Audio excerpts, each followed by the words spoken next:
하나님의 말씀은 마태복음 16장 13절부터 20절까지 보겠습니다.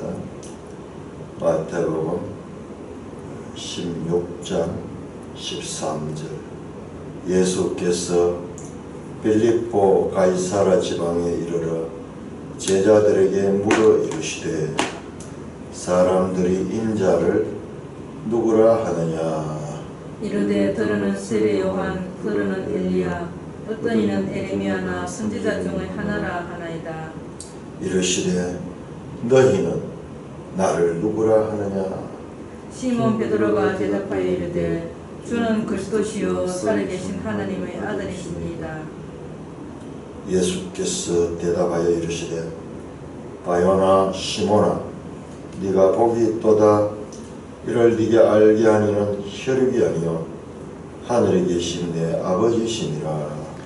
또 내가 네게 이르노니 너는 베드로라. 내가 이 반석 위에 내 교회를 세우리니 음부의 권세가 이기지 못하리라. 내가 천국 열쇠를 너게 주리니 너가 땅에서 무엇이든지 매면 하늘에서도 매일 것이요 너가 땅에서 무엇이든지 풀면 하늘에서도 풀리리라 하시고, 이에 제자들에게 경고하사 자기가 그리스도인 것을 아무에게도 이르지 말라 하시니라. 오 하나님 아버지, 이 아침도 생명의 말씀으로 우리에게 소망을 주시고 우리에게 교회가 무엇이며 가야 할 길이 무엇인가를 교훈해 주시니 감사를 드립니다. 참으로 우리에게는 기록된 말씀을 통하여 언제나 어디서나 하나님의 뜻을 가르쳐 주시니 아버지 하나님, 이와 같은 복된 자리에 저희들을 불러주시고 누릴 수 있게 하신 하나님을 찬송합니다. 예수님의 이름으로 기도드리옵나이다. 아멘. 자, 오늘 우리가 읽었던 본문은 아주 중요한 본문입니다.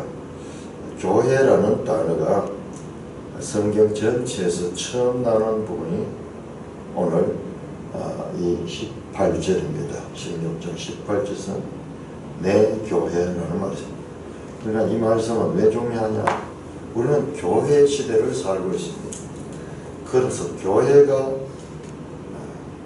교회의 기원이 무엇이며 교회가 하나님의 구원 역사에서 가지는 그 위치를 우리가 아는 것이 너무나 중요합니다. 교회는 그야말로 하나님의 구속사의 절정입니다.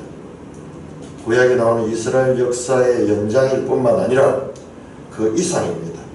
오히려 그 구약에 나오는 이스라엘 역사는 교회를 위하여 기록된 모형과 같은 것입니다. 자, 13절에 예수께서 빌립보 가이사라 지방으로 가셨습니다. 자, 빌립보 가이사라가 어디냐를 아는 것이 중요합니다. 이름이 벌써 가이사라라는 로마의 황제의 호칭이잖아요.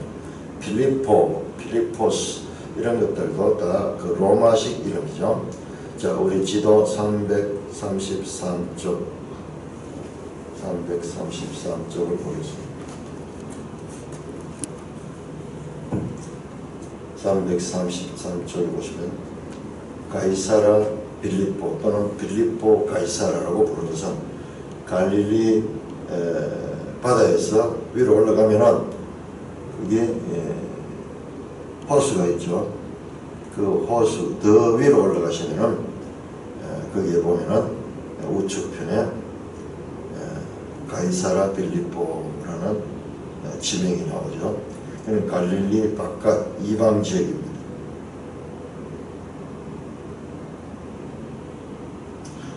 가이사라 빌립보, 이 가이사라라는 이름이 보면은 지명 가운데 몇 군데 나옵니다.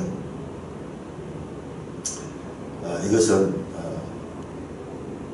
자, 우리 지도책 283쪽으로 283쪽 이 지명을 통해서도 우리가 이 배경을 짐작할 수가 있습니다. 283쪽을 보면은 가이사라 빌립보가 저 위에 나오죠. 이 짙은 황토색으로 나옵니다. 자, 거기에 법례를 보시면은 그 짙은 황토색은 빌립이 받은 땅이다.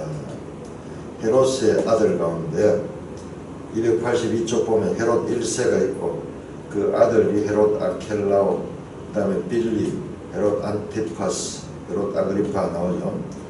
거기에 두 번째 나오는 그 빌립, 헤롯의 아들 빌립이 통치하는 빌립의 통치하는 땅입니다. 그래서 가이사라 빌립보, 가이사라는 로마의 황제의 이름을 그 호칭을 땄고, 자 그리고 그 빌립 영이 가이사라의 황제에 속하 있는 빌립이 통치하는 곳이다라는 뜻이죠. 그러니까 하면 이 지명을 바꿔 가지고 지명조차도 로마를 바라보며 로마에 순종하는 그와 같은 자세를 볼 수 있습니다. 자, 거기 보면은 지도를 쭉 해안가로 가서 그 두로 나오죠. 두로 시돈 그 위에 두로 시돈은 우리가 분명히 알아야 되고요. 이 페니키아입니다. 거기서 쭉 내려오다 보면은 우리나라 이 지역이 포항같이 또 피어나온 것이죠. 이 지역이 갈멜산이 있는 지역이고 거기서 쭉 내려오면은 도라가 있고 그 아래 보시오. 가이사리아 마리티마 갈고 나오죠. 이것도 같은 말이 가이사라 같은 말이에요. 가이사라는 이름들이 이 팔레스타인 땅에 곳곳에 붙여지고 있습니다. 마치 그리스 시대에 알렉산더의 이름이 지명에 여러 곳에 붙어있는 것과 같아요. 그러니까 이 헤롯 가문은 로마 황제에게 철저하게 복종하면서 그들의 권력을 유지받고 그들은 로마 황제로부터 신임을 얻는 그와 같은 것입니다. 그러니까 이곳에는 제자들을 예수님께서 그리로 데려갔습니다. 여기에는 황제 숭배, 로마 황제 숭배와 그리고 이 지역에 유명한 신, 판, 머리에 뿔이 달려있고 그 다음에 하체는 그 염소의 모습을 가지고 있는 그 판신이 숭배가 있고 이곳에 가면은 그와 같은 그 판신의 우상들이 만들어져 있는 그와 같은 로마화된 그와 같은 이방 지역입니다. 자, 예수님께서 제자들을 데리고 가이사라 지방에 갔습니다. 빌립보 가이사라 지방에 갔습니다. 왜 이리로 갔을까? 우리 앞에서 두로와 시돈에서 가나안 여인의 이 믿음을 우리가 보았는데 이번에는 제자들을 데리고 그 가이사라 빌립보로 가서 예수님께서 제자들에게 질문합니다. 자, 우리는 앞에서 계속 우리가 보았습니다. 예수님의 사역은 마태복음에서 예수님의 사역은 항상 제자들을 부르는 데서 시작했고 그 다음에 제자들과 더불어 이어지고 있다는 것입니다. 제자들은 예수님을 계속 알아가고 그러나 깨닫는 것이 둔한 모습도 우리가 앞에서 보았습니다. 또 제자들에게 가르칩니다. 문답식, 소크라테스가 문답식 가르침을 많이 했다고 하는데 예수님께서도 제자들에게 묻습니다. 사람들이 인자를 누구라 하느냐?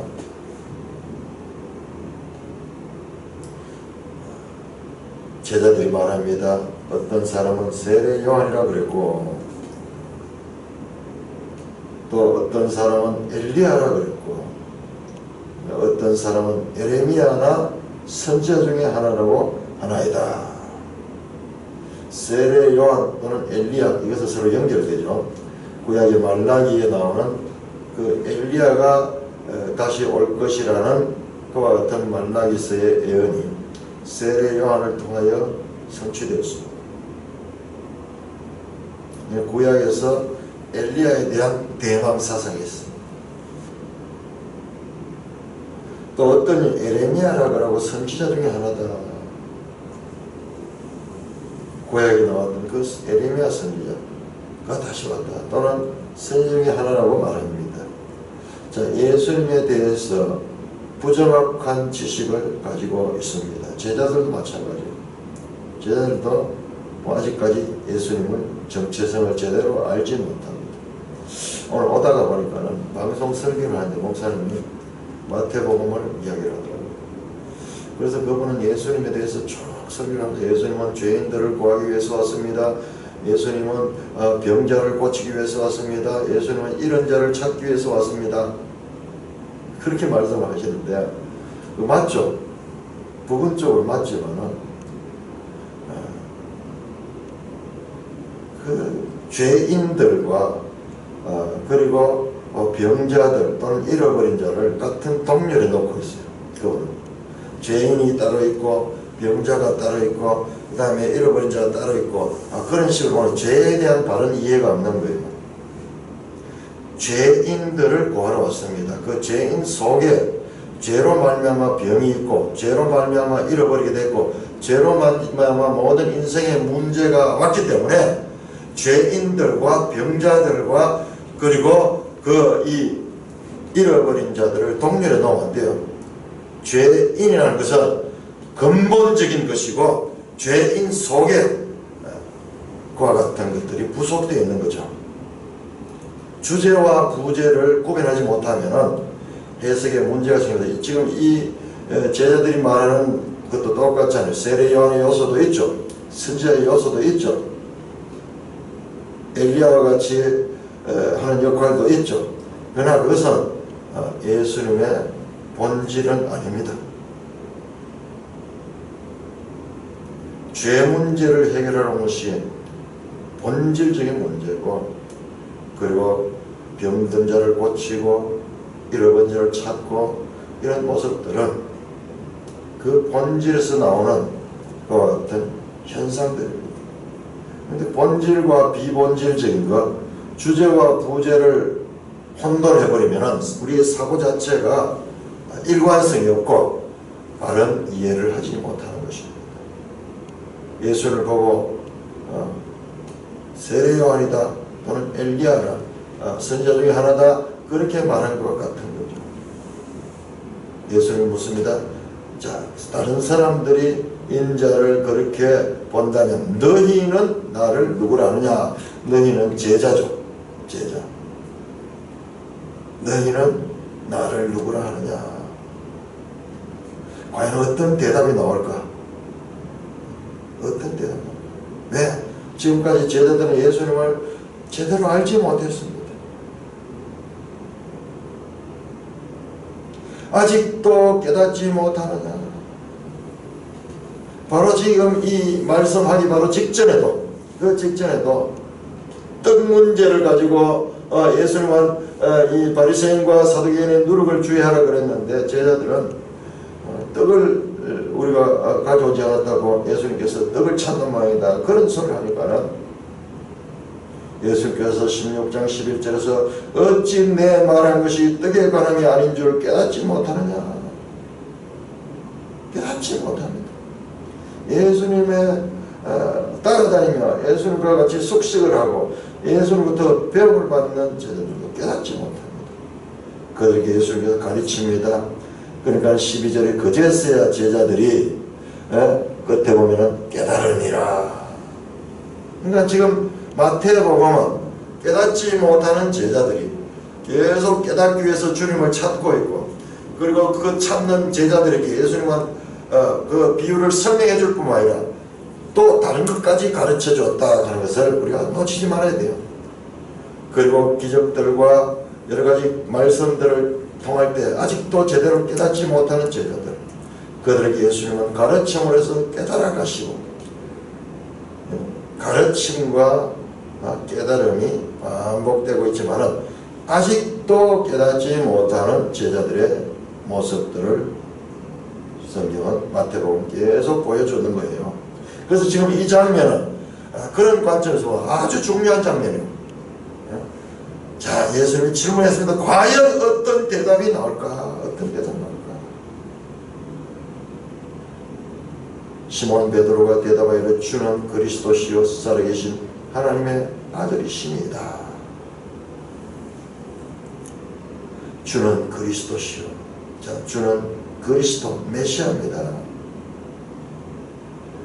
살아계신 하나님의 아들이십니다. 살아계신 하나님의 아들. 말씀드렸죠. 가이사라 빌립보 지방에는 많은 우상들이 이 로마의 우상들이 그곳에 자리 잡고 있고, 또한 이 페니키아를 통해서 들어온 우상들이 산지 다실론의 그 문화니까는 곳곳에 돌로 새겨져 있는 그와 같은 우상들이죠. 그것은 죽어 있는 것이, 죽어 있는 것, 움직이지 못하는 것. 입을 형상을 새겼지만 그 입은 말하지 못하는 것, 귀가 있지만 듣지 못하는 것이고, 그 손이 있지만 행하지 못하는 그냥 죽어 있는 우상입니다. 그러나 예수 그리스도는 그리스도시며 살아계신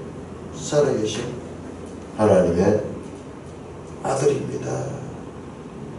자, 이는 진실로 하나님이시다. 이 고백이 제자들에게서 앞에서 이 갈릴리 바다 풍랑의 이 사건을 통하여 고백되었습니다. 14장 33절에서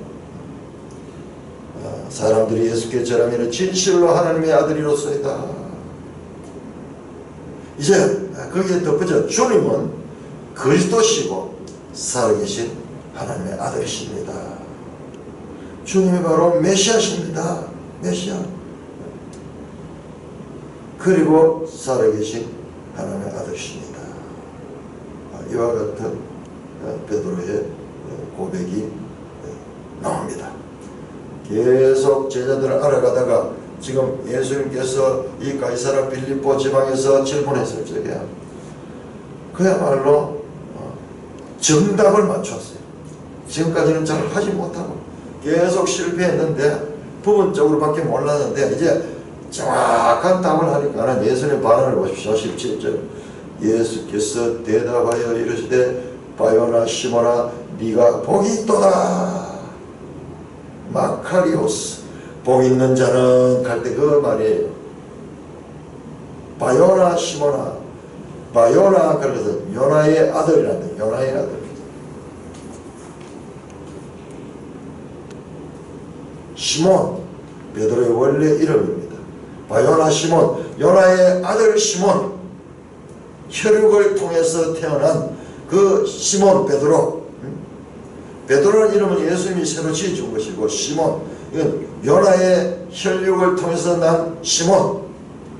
베드로라고 부르지 않고 시몬이라고 말합니다. 너는 혈육이다. 그러나 혈육 가운데 네가 복이 있는 자다. 왜? 뒤에 나옵니다. 이를 너희에게 알게 하니는 혈육이 아니요 하늘에 계신 내 아버지시니라. 베드로가 주는 그리스도시요 살아계신 하나님의 아들이시라는 이 고백은 베드로의 입을 통해서 했지만 혈육의 베드로가 한 것이 아니고 하늘에 계신 내 아버지께서 베드로를 통하여 말씀하셨다는 것입니다. 베드로는 지금 알지 못하고 있어요. 자, 이 부분 아주 중요합니다.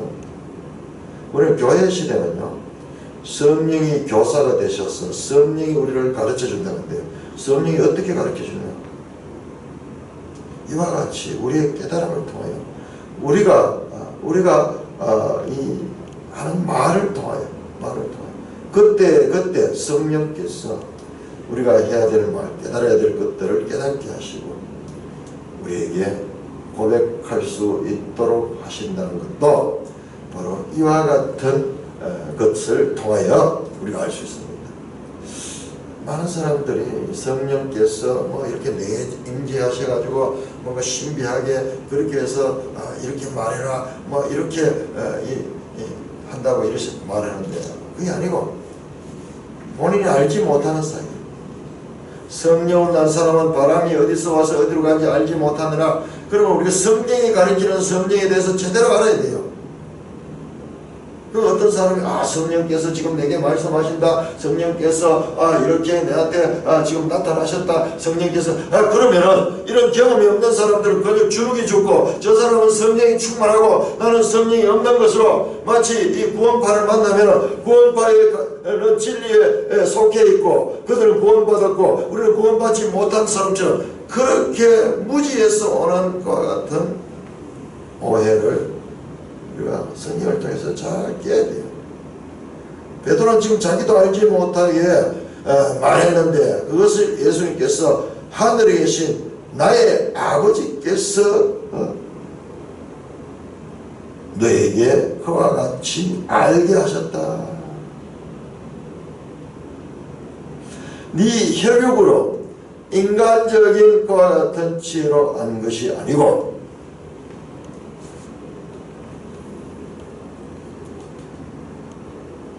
내 아버지께서 이를 알게 하셨다. 또 내가 너에게 이르노니 너는 베드로라. 자, 시몬아 불렀다가 이제는 베드로라고 부릅니다. 자, 페트로스라는 말은 반석이라는 뜻이에요. 반석.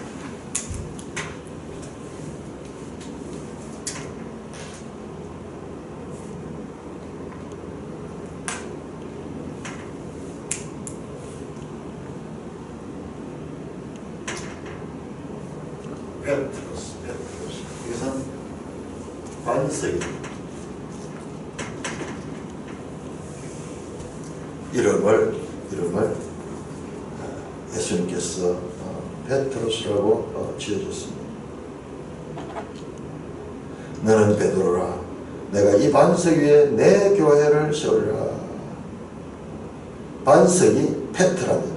페트로스, 페트라 같은 어느 유희가 지금 나오고 있습니다. 왜 앞에서 혈육 요나의 아들 시몬이라고 이야기했고 그리고 여기서 나는 베드로다. 예수님은 혈육의 이름을 바꾸어서 페트로스. 내가 페트로스 위에 내 교회를 세우리라. 자, 교회라는 단어가 처음 나옵니다. 성경 전체에서. 에고, 내, 교회, 에클레시아. 교회는 주님의 교회다.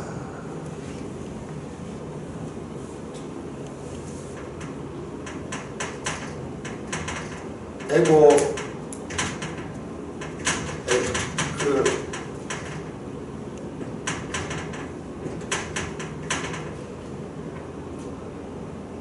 에고 에임이 할 적에 에고 교회는 내 교회다. 자, 우리 예수님께서 참 교회에 대해서 말씀하는데 교회는 내 교회다. 교회는 주님의 교회. 자, 여기에서 사도 바울이 예수님을 뭐라고 이야기했나? 예수님은 교회는 그리스도의 몸이다. 교회의 머리는 그리스도다. 이게 이렇게 연결된 거예요. 성경의 연속성. 아직 우리 산돌교회 교회가 뭔가에 대해서 제대로 제가 강의한 적이 없어요.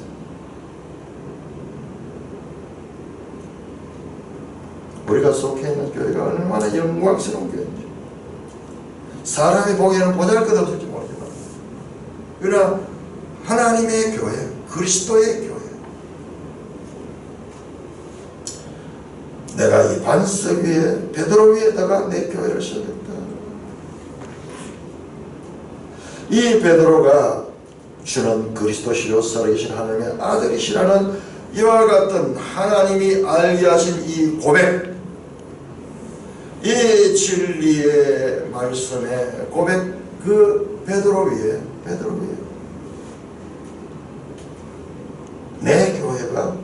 세워진다는 말씀입니다. 그 교회는 음부의 권세가 이기지 못합니다. 이 하데스가, 음부가 하데스예요. 하데스, 지옥. 음부의 권세. 권세가 맞죠? 엑소시아 맞죠? 권세와 권세가 충돌합니다. 음부의 권세, 음부의 권세가 그리스도의 몸인 그리스도의 교회와 싸워서 이긴다는 것입니다. 음부의 권세가 이기지 못하라. 음부의 권세와 교회는 엄청난 힘겨루기를 하게 될 것이며 마침내 교회가 음부의 권세를 이긴다라는 말입니다. 예수님 말씀은 엄청난 의미들을 함축하고 있는 것입니다. 예수님 말씀은 항상 어디로 가느냐? 근원으로 갑니다. 범죄하기 이전에 하나님의 창조 상태, 타락한 이후의 이 세상 상태, 그리고 마침내 원 상태로 회복시키는 그와 같은 구속의 성취를 예수님께서 하는 겁니다. 예수님의 행동, 말씀, 예수님의 십자가에 죽으신 모든 것은 구속사 전체를 품고 있는 거지. 그냥 와서 귀신 쫓아내고 병 고치고 뭐 이런 사역은 예수님이 그리스도임을 드러내는 표적이지 그것이 본질이에요. 그렇다면 예수님이 1세기에 왔다가 1세기에 큰 능력 행하고 떠나버린 사람들과 다를 바 없어요. 훌륭한 사람이잖아요. 그래서 세상은 예수님을 세계 4대 성인 가운데 하나를 주고 그 차원에 하나님이시죠. 음부의 권세를 이기게 한 것이다. 내가 천국 열쇠를 너게 주리니 너가 땅에서 무엇이든지 매면 하늘에서 맬 것이요 너가 땅에서 무엇이든지 풀면 하늘에서 풀리라. 천국의 열쇠를 가지고 있다. 이 땅에서 비록 이루어지만 이것이 하늘과 연관된 것이다. 땅에서 매면 하늘에서도 매이고 땅에서도 풀면 하늘에서 풀린다.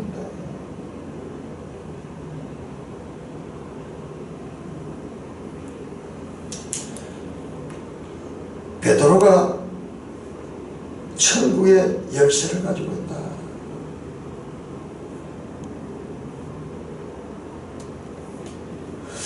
교회와 천국은 연속성을 가지고 있어. 내 교회 그리고 천국 열쇠 연결이 됩니다.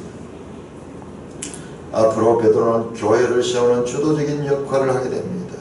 사도행전 2장의 교회가 첫 탄생할 때요, 베드로의 설교를 통해서 3,000명이 회개하고 그리고 교회가 세워집니다.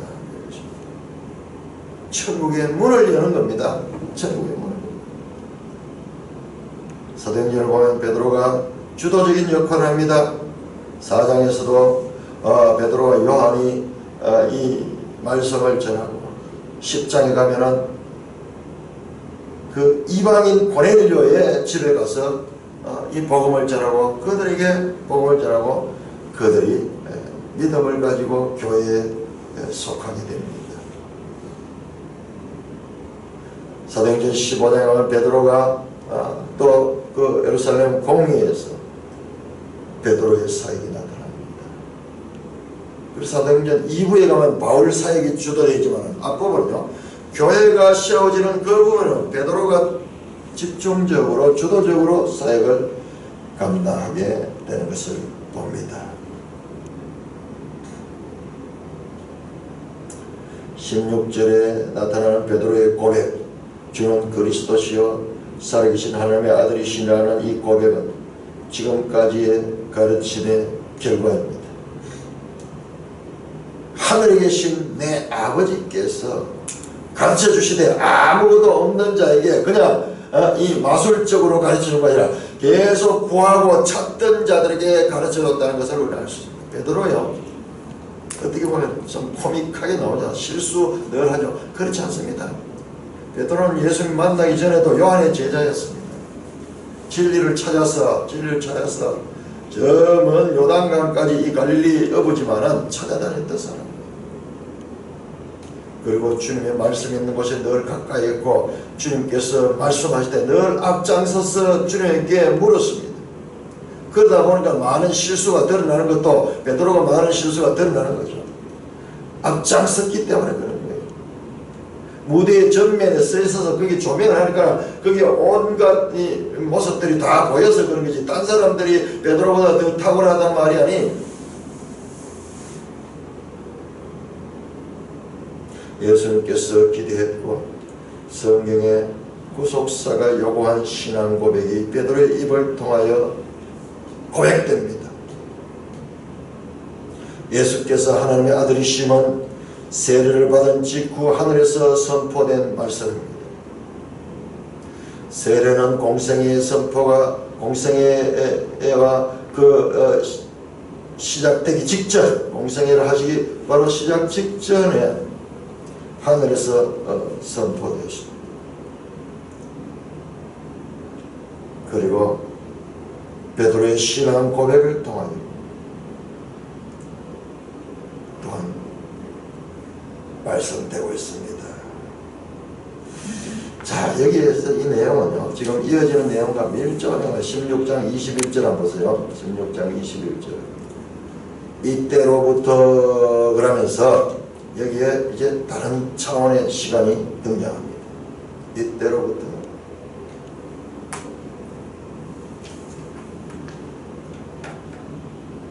하나님의 계시로 예수님의 하나님의 아들이심을 드러냅니다.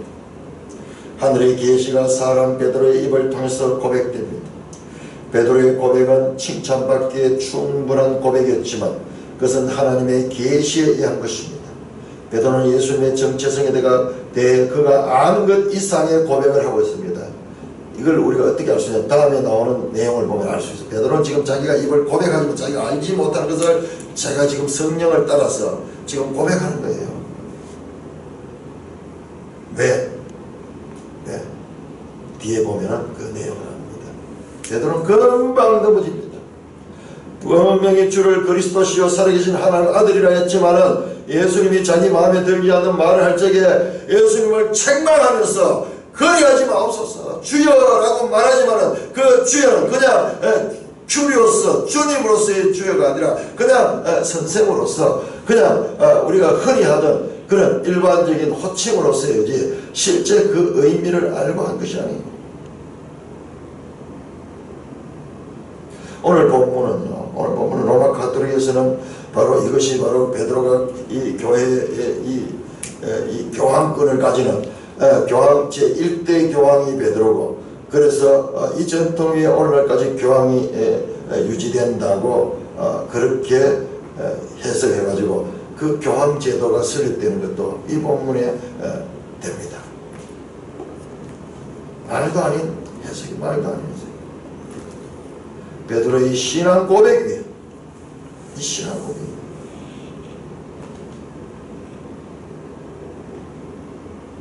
그래서 베드로를 통하여 초대교회가 형성되고, 베드로는 나중에 사도 바울에 의해서 쭉 사도행전을 자세히 보면 전반부는 베드로가 쫙 나오다가 페이드 아웃 돼요. 페이드 아웃. 그리고 다시 사도 바울이 쫙 등장합니다. 지금 우리 마태복음 마찬가지입니다. 세례 요한이 쫙 등장했다가 세례 요한이 페이드 아웃 되고 이제 베드로가 쫙 등장하시는 거예요. 구약에 속한 그 마지막 인물 이 세례 요한은 이제 지고 예수 그리스도가 왔고, 그리고 예수 그리스도의 제자 가운데서 이제 베드로가 등장하면서 중요한 역할들을 감당하는데, 앞으로 주님께서 세울 그 교회의 기초를 세우는데 베드로가 아주 중요한 역할을 하게 될 것이라는 것을 말씀하고 있습니다. 자, 우리 16장 21절에서 28절.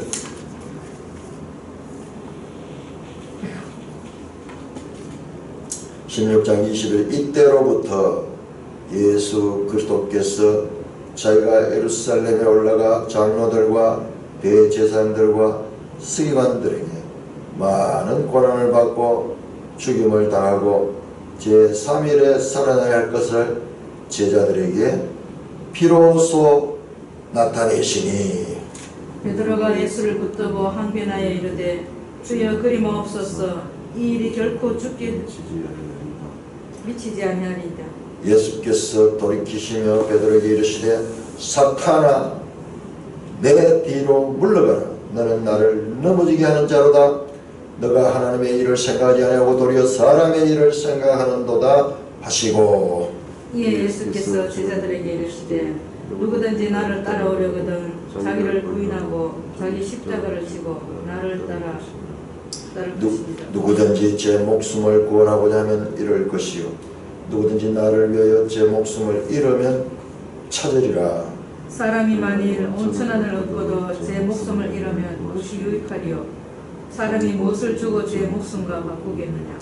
인자가 아버지의 영광으로 그 천사들과 함께 오리니 그때 각 사람이 행한 대로 갚으리라. 진실로 너희에게 이르노니 여기서 있는 사람 중에 죽기 전에 인자가 그 왕권을 가지고 오는 것을 볼 자들도 있느니라. 자, 오늘 우리가 지금 접하는 본문은요, 우리 앞에 것도 마찬가지로 엄청나게 중요합니다.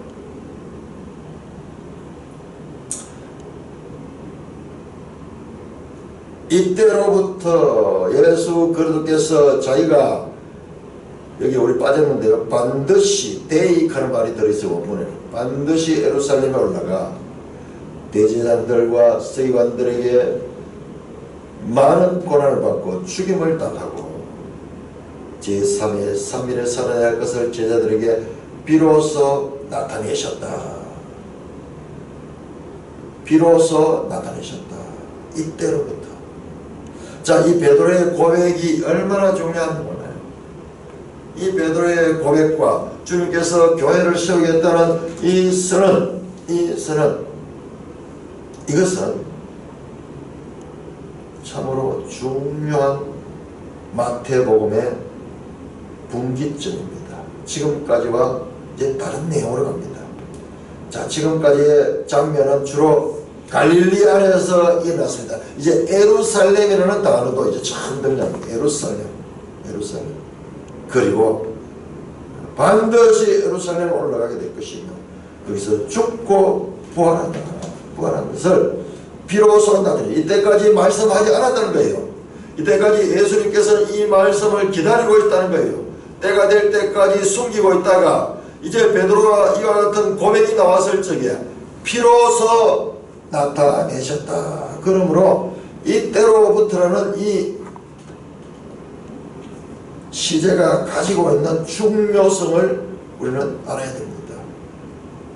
얼마나 중요한지. 이때로부터. 이때 이전과 이때 이후는 엄청난 차이가 납니다. 자, 다시 한번 이 본문을 이야기해서 전체 그림을 한번 쭉 우리 그려봐야 돼요. 자, 우리가 숲과 나무를 봐야 됩니다. 나무만 봐가지고는 숲을 보지 못하고 숲만 봐가지고는 또 나무를 보지 못하니까 항상 숲도 보고 나무도 보고 미세한 본문에 대해서 미세하게도 아주 자세하게 접근하고 또한 거기에 매몰되지 말고 전체적인 맥락을 통해서 볼 수 있는 시야를 길러야 된다. 성경은 그렇게 보는 거예요. 그래서 성경을 제대로 보게 되면은 우리 삶이 지혜로워지고 인생살이도 마찬가지로 그런 방법을 통해서 보게 되면은 아주 좋은 인생살이를 할 수 있는 거예요. 성경을 왜 이렇게 문자로 기록해가지고 이렇게 두껍하게 주셨는가, 우리 교과서를 줬는가, 이 교과서를 제대로 공부하게 되면요, 우리의 삶은 삶은 그냥 마술적으로 그냥 된 것이 아니라 이 공부하는 과정에서 우리 성품이 바뀌는 거예요. 우리가 세상을 보는 눈이 바뀌고 우리가 이 성경 읽는 법이 바뀌게 되고 그렇게 되면서 우리도 모르게 우리의 성품이 변화되고 그래서 우리의 삶이 변화된 삶을 나타내는 겁니다. 제가 어제 조나단 에드워드를 좀 읽었어요. 이렇게 칼빈을 읽으면요. 칼빈을 읽으면 존 오웬을 끌어당기게 되고요. 존 오웬을 읽으면 또한 조나단 에드워드를 끌어당기게 이게 개혁신학의 맥락이에요. 그러니까 하나님께서 사람들을 통해 가지고 성경 해석의 이 발전을 계속 이렇게 이어가는 거예요. 우리도 그 개혁신학의 맥락 위에 서가 있으면요. 우리는 성경 보는 데는 완전히 다른 제가 지금 설교하는 거나 제가 가르치는 이 모든 것들이 이 개혁신학의 그 맥락 위에서 하는 거거든요. 구속사를 통해서 보여주는 거거든요. 여러분 다른 이 목사님들 설교를 들어보면요. 그게 없어요. 그냥 나무만 보고 나무도 제대로 보는 것이 아니라 그걸 확대 해석해가지고 거기에 매몰되어 버리니까는 그야말로 성경이 말씀하는 저 구속사의 연속성을 놓쳐버리게 되면 예수님을 바르게 이해 못하는 겁니다. 자, 다시 한번 큰 그림으로 보겠습니다. 자, 구약의 마지막 끈앞불같이 남아있던 세례 요한이 이제 죽고 없어졌습니다. 예수님께서는 오병이어 또한 칠병이어의 기적을 통해 인생의 경제 문제를 해결하실 뿐 아니라 하나님의 아들이심을 제자들에게 고백하게 했습니다.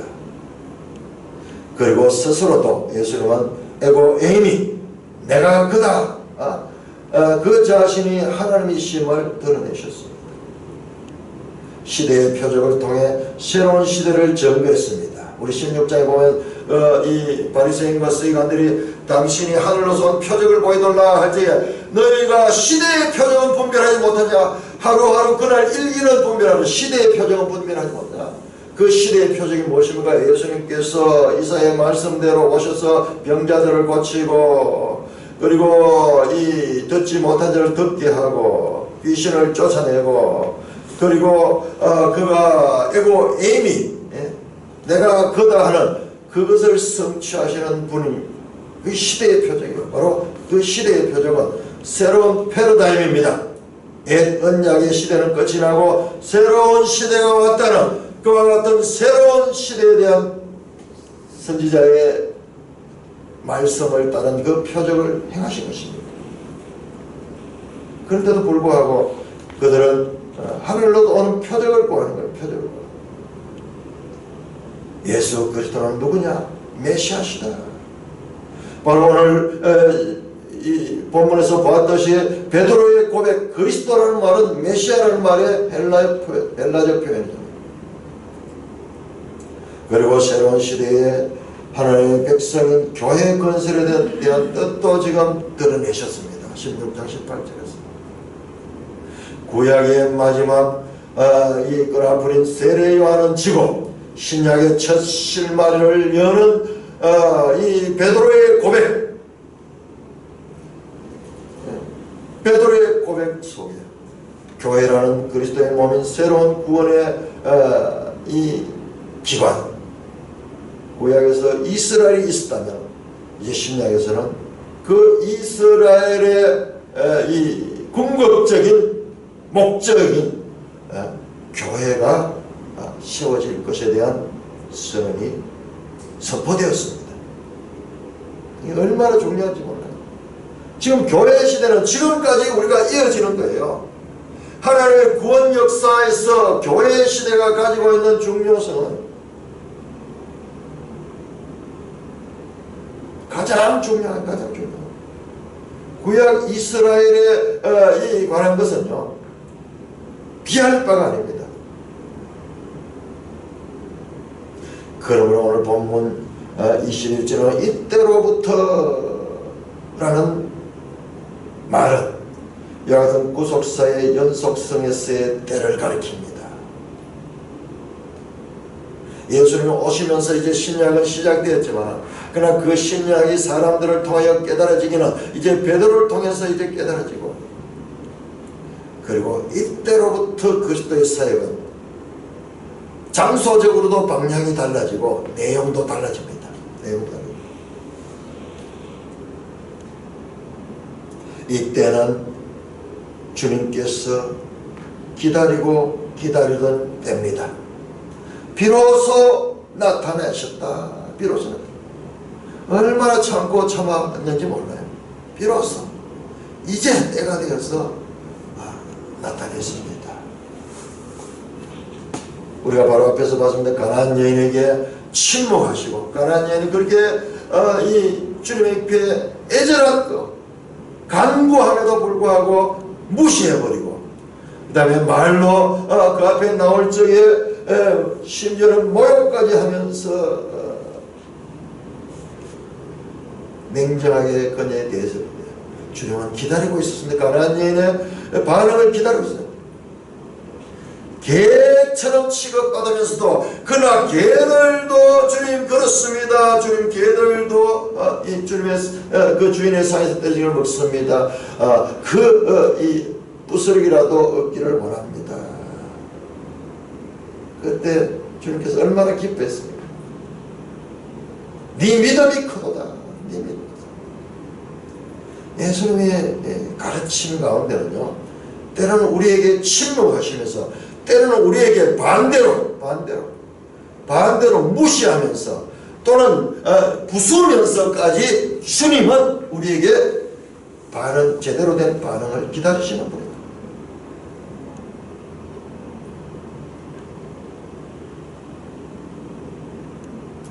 그래서 비로소라는 부사가 21절에는 강조되는 것입니다.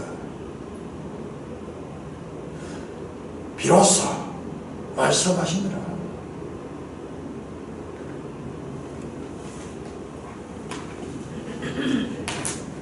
자, 이 말씀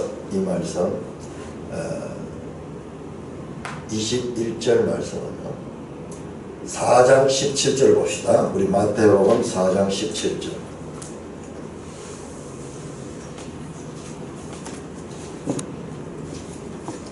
마태복음 4장 17절 시작. 같이 읽어서 시작. 이때로부터 예수께서 비로소 전파하여 이르시되, 똑같은 구절을 가지고 이때부터 예수께서 비로소 전파하여, 때가 될 때까지 예수님은 침묵하시고 계셨습니다. 그러나 때가 되었을 때가 참해 예수님의 사역은 때를 따라 이루어집니다. 구속사는 때를 따라 이루어집니다. 크로노스, 카이로스, 시간 속에서 그냥 물리적인 크로노스의 시간이 있고, 그리고 하나님이 일하시는 카이로스의 시간이 있는데, 바로 이때는 카이로스의 시간입니다. 4장 17절에 비로소 말씀하기 시작하면서 이제 자신이 그리스도심을 드러내는 과 같은 사역이 이때까지 이어졌습니다. 그래서 마침내 베드로의 고백을 통해서 주는 그리스도시요 살아계신 하나님의 아들이시라는 제대로 된 고백을 받아냈습니다. 주님이 가르쳐왔던 그 목적이 이루어졌습니다. 자, 이때로부터 비로소 가르치는 건 뭐냐? 자신이 예루살렘에 올라갈 것이고 죽음을 당할 것이고 그리고 부활할 것을 제자들에게 비로소 나타내시는 것입니다. 자, 2부는 장소가 바뀝니다. 예루살렘으로 갑니다. 1부는 이 갈릴리였습니다. 참, 이 마태복음을 분석하는 방법이 여러 가지가 있는데요. 마태복음 안에 5가지의 설교가 들어있어요. 아주 중요한 설교 5가지예요. 그것을 가지고 분류하는 방법도 있고, 제가 봤을 때는 크게 볼 적에 1부, 2부로 나누는데, 지금 이 분류도 아주 중요한 분류예요. 우리 요한복음도 자세히 보면 1부, 2부로 되어 있어요. 많은 성경들이요 1부, 2부로 나누어져 있습니다. 이사야서도 1장에서 39장까지가 1부고 40장에서 마지막 66장까지 2부인데 그 내용이 확연하게 다릅니다. 확연하게 다릅니다. 이게 누가 발견했느냐? 우리 믿음의 선배들이 교회 2000년 교회사를 통해서 성경을 금을 찾듯이 은을 찾듯이 감추인 보안을 찾듯이 세밀하게도 보고 크게도 보고 이렇게 하는 과정을 통해서 우리는 그저 얻는 거예요. 그저. 그리고 우리한테 주님께서 요구하실 것도 더 많을 거예요. 그런데 이렇게 그저 주는데도 불구하고 아직도 전혀 모르고 있는 그런 경우가 얼마나 많은가 주님 보시기에도 안타깝습니다. 그래 제가 늘 지금 이야기하는 구원 계시의 발전성뿐만 아니라 성경 이해의 발전성에도 우리가 올라타야 됩니다. 지금까지 우리의 믿음의 조상들이 발전해놓은 그 위에 올라타서 더 발전시켜야 돼요. 근데 마치 아무 일도 없었다는 듯이 내로부터 시작해가지고 아무리 해도 거기서 나올 것이 없어요. 이때는 예수님이 하나님의 아들 그리스도이심으로 공개된 때입니다.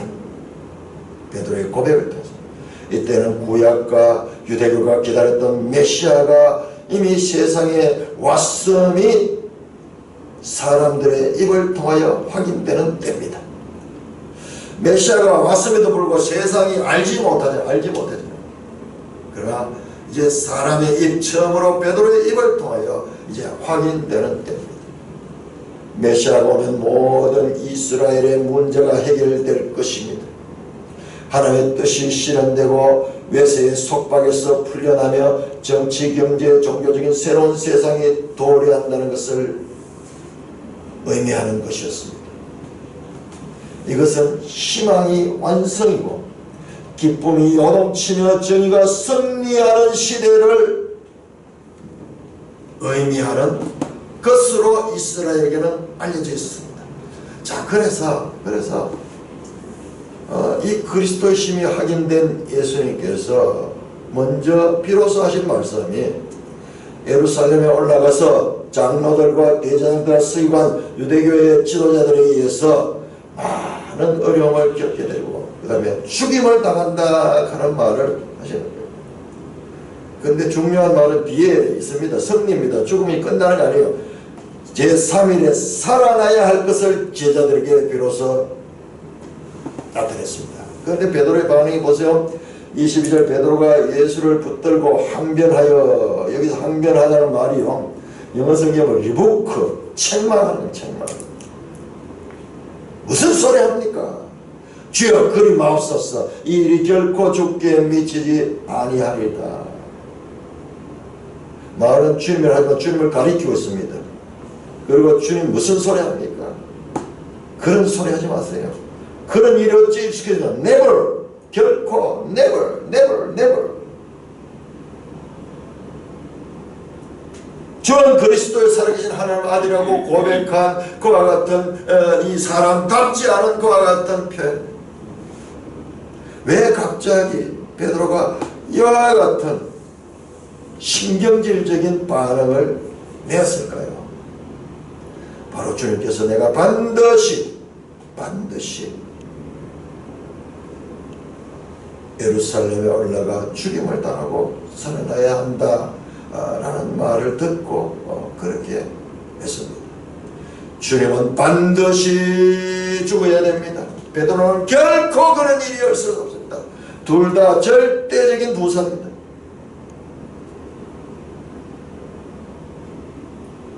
베드로의 이 반응은 이스라엘의 반응입니다. 메시아에 대한 그들의 반응.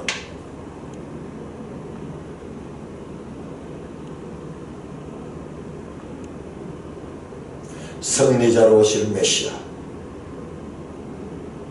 영광의 왕으로 오실 메시아를 기대했던 베드로에게 예수님은 죽임을 당하신다는 것이 너무나 청천벽력 같은 말씀.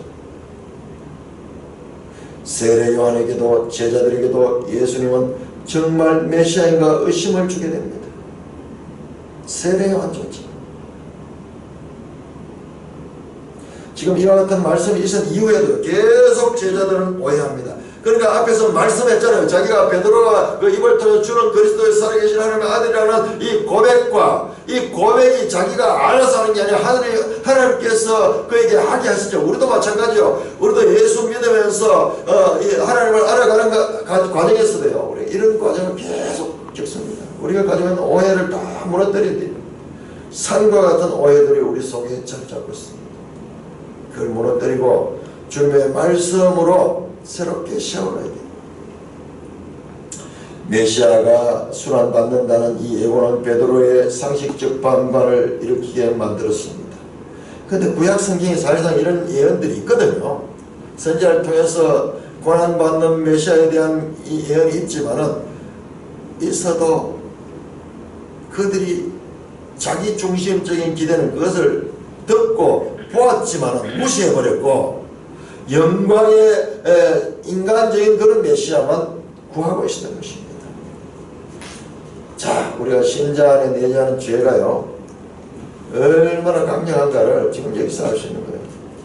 봐도 보지 못하고 들어도 듣지 못하고 구약 성경에 반드시 이 메시아에 대한 예언들이 나와 있잖아요. 다 나와 있는데도 불구하고 이들은 구약을 잘 알고 있지만은 메시아라고 자기들이 고백까지 했지만 그러나 그 메시아가 자기들 생각과 다른 말을 할 적에 이 지금 폭발적인 반응을 하는 거예요. 결코. 그러나 예수님은 반드시, 영어로 must 반드시 죽음을 당합니다. 그러나 베드로는 오메 shall never, 영어로 shall never, 결코 그럴 수 없습니다. 절대로. 주님의 반드시와 베드로의 결코라는 부사가 충돌하고 있습니다. 이 두 단어는 타협의 여지가 없는 개념입니다. 이 두 개념은 충돌할 수밖에 없고 어느 하나가 물러서야만 하는 것입니다. 중간지대는 없습니다. 그렇기 때문에 예수님은 베드로에게 사탄아 내 뒤로 물러가라고 말씀할 수밖에 없었습니다. 앞에서 베드로가 놀라운 신앙 고백을 했지만 그러나 그 베드로는 자, 교황이 베드로를 믿는다고요? 그렇다면 사탄이에요, 사탄. 그 고백한 베드로를 믿는다고 로마 가톨릭에서 그렇게 하면요, 그 베드로는 바로 이와 같은 사탄의 역할을 하는 자예요. 하늘에 계신 아버지께서 그 성령으로 말씀하셔서 그와 같은 신앙 고백 위에 그 믿음의 반석 위에 교회를 세우는 거지. 사람 인간 베드로 왜 세웁니까? 베드로의 인정은 하나님의 일이 아닌 사람의 일만 생각했기 때문에 예수님을 넘어지게 하는 자라고 말합니다. 사탄아 내 뒤로 물러가라. 너는 나를 넘어지게 하는 자로다. 스캔달론, 함정, 올가미. 자, 우리가요 여기에 다 넘어갑니다. 여기 넘어갑니다. 네가 하나님의 일을 생각지 않고 도리어 사람의 일을 생각하는도다. 자, 하나님과 사람에 관한 대조 앞에서 나왔습니다. 너희가 사람의 계명으로 하나님의 계명을 폐하는도다. 사람과 하나님.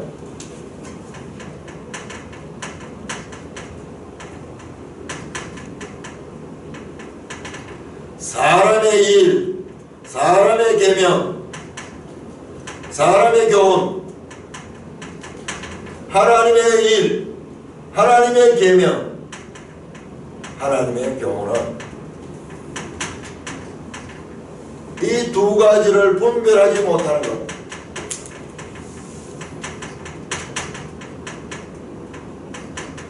이 두 가지를 분별하는 것은 가장 우리 진리 문제에서 중요한 것입니다.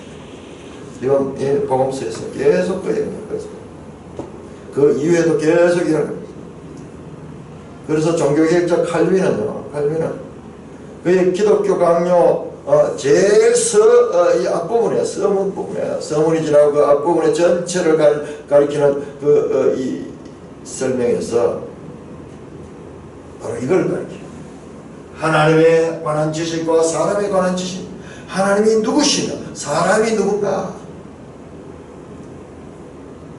우리가 사람이면서 사람을 모르는 거예요. 그래서 존 오웬이 내재하는 죄, 신자 안에도 이와 같은 죄의 강력한 속성입니다. 하나님의 말씀을 그 입으로 고백한 베드로, 불과 잠시 전에 고백했던 베드로지만 그 베드로가 사탄의 대언자가 되어서 사탄의 말도 이렇게 품어내는 그와 같은 것을 우리는 보게 되는 것입니다.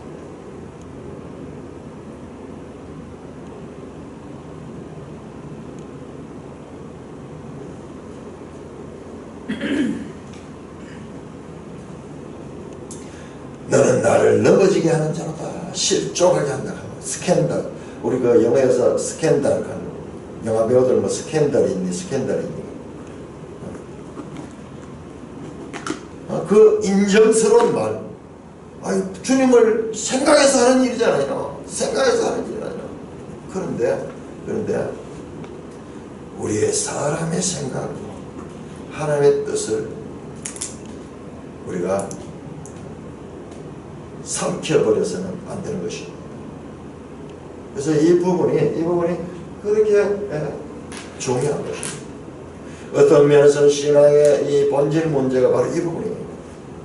자, 이 부분은 우리 내일 좀 다시 이 부분은 그냥 넘어갈 수 있는 부분이 아니고 깊은 부분이기 조금 더 살펴보도록 하고, 제가 어제 조나단 에드워드를 읽게 됐는데